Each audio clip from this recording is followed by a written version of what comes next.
to the No Panic Zone. I'm Steve Gruber. I am America's voice. A man on a mission to make this nation better each and every day. I roll up my sleeves to work hard, as you do as well. And I'm proud to say I believe in America first. Here are three big things you need to know right now. Number one, Arizona Senator Kyrsten Sinema shocked the left and the liberal chattering class at the end of last week when she announced she would no longer be a Democrat and instead would be an independent. The blowback is fierce.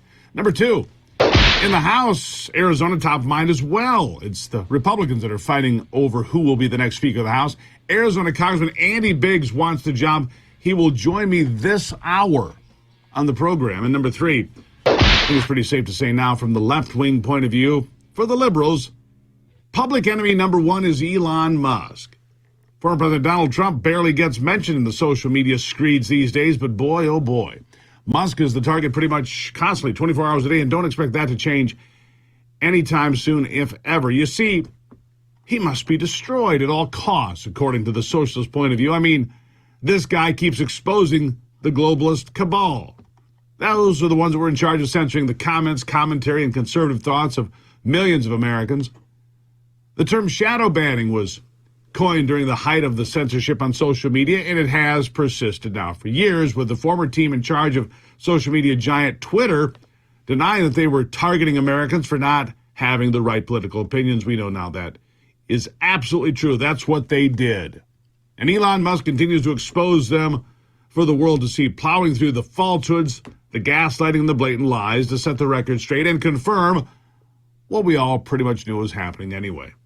And for his blatant attempts to rid the world of censorship and release those that have been impacted and defending free speech, how dare he, Musk, being labeled as an enemy of the people by the zealots of the left. It was going on all weekend again, too, with Musk stirring the pot, poking fun at the leftists whenever he felt like it.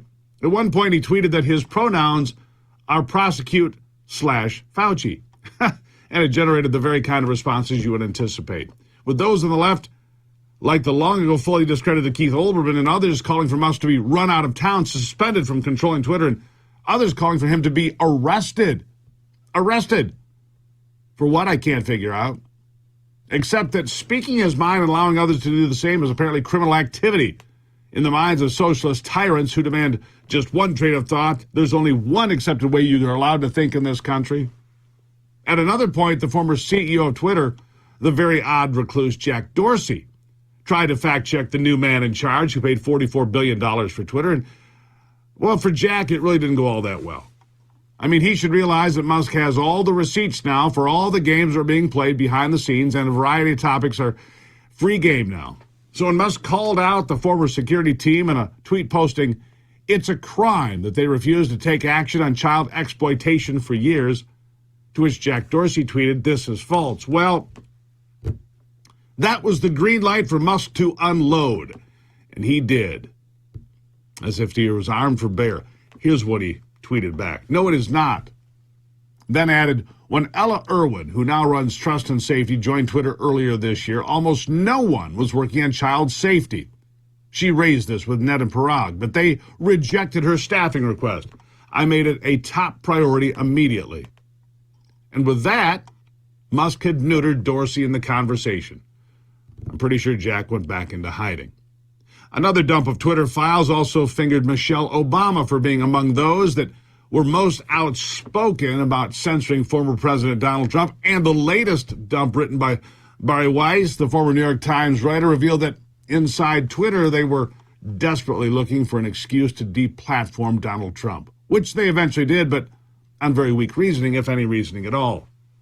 And in one other gesture of a good old-fashioned F-you to the left, Musk also fanboyed Arizona Senator Kyrsten Sinema for dumping the Democrat Party in favor of being an independent. And as you can imagine, that also lit fireworks off all over the internet. Of course, Sinema is already a favorite target of the so-called inclusive left because she has the nerve to actually have opinions that do not line up with Bernie Sanders, who is also an independent, but he apparently is okay and she is wicked and evil, like a little old boll weevil. But don't worry, Elon, the last time I looked, was wishing everyone a happy Sunday and seems to be enjoying his $44 billion toy that with a few keystrokes can send the left into full-blown blood pressure spikes that could trigger them into having an actual stroke. Yes, he's having a good time. In fact, I want you to hear this. Elon Musk, dangerous because telling the truth really gets people's attention these days. And he reflects on the negative nature of news in general. This was from one of the get-togethers online over the last couple of days. Elon Musk talking here. Listen. In any given newspaper, what percentage of the articles are positive about anything at all? Almost all the articles are negative. So then, I mean, that's the thing that tends to happen is if there's a subject that's newsworthy, like let's say like you're just writing about, like my name will just generate clicks, right? So if you've got a combination of, like say like my name that will generate clicks, and then a newspaper having a very negative bias in general, then this is just going to result in a lot of negative stories. It's just like a machine, basically. But like I said, we can correct this on Twitter, and I think over time, as people, if we're doing our job well at Twitter, then people will increasingly see Twitter as the source of truth, and to understand what's really going on, and they will turn away from traditional media and more towards Twitter, and that will provide a competitive force for other media to be more truthful, or they will simply keep losing more and more of the public's attention. Yeah, losing more and more of the public's attention because they just can't be honest about things.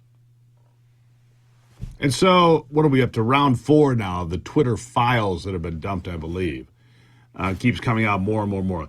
The emails that connect them, the arguments they're having internally about how do they deplatform Donald Trump, looking for any weak excuse because what Donald Trump had done didn't line up with anything that would get him kicked off the platform permanently, and yet that's what they're digging for, that's what they're looking for. Didn't really find it. Now, the White House denies there was any contact from the Biden administration or the Biden campaign concerning censoring some people while amplifying others on social media. It's not believable, but Karine Jean-Pierre tried her best, whatever that is. Listen. Twitter, Elon Musk this week fired the former FBI General Counsel Jim Baker, who was serving as a top Twitter lawyer. Musk alleges that he may have been involved with countermanding his attempts at transparency. And I was wondering if anyone in the Biden administration was in touch with Baker, either regarding moderation decisions that critics call political censorship or regarding his transparency efforts recently. So it's up to private companies to make these types of decisions. We were not involved. I can say that. We were not involved. Yeah, they were not involved. I can say that. Well, that's not what they used to tell us. In fact, what they used to tell us was quite different, in fact. And I want to share that with you, but I'll have to wait until after the break. Good to have you here as we kick off a fresh week again. Andy Biggs will be joining me here on the program. He's running for Speaker of the House. He says Kevin McCarthy will never be the Speaker of the House. Arizona Congressman Andy Biggs coming up shortly here on the Steve Gruber Show. Good to see you.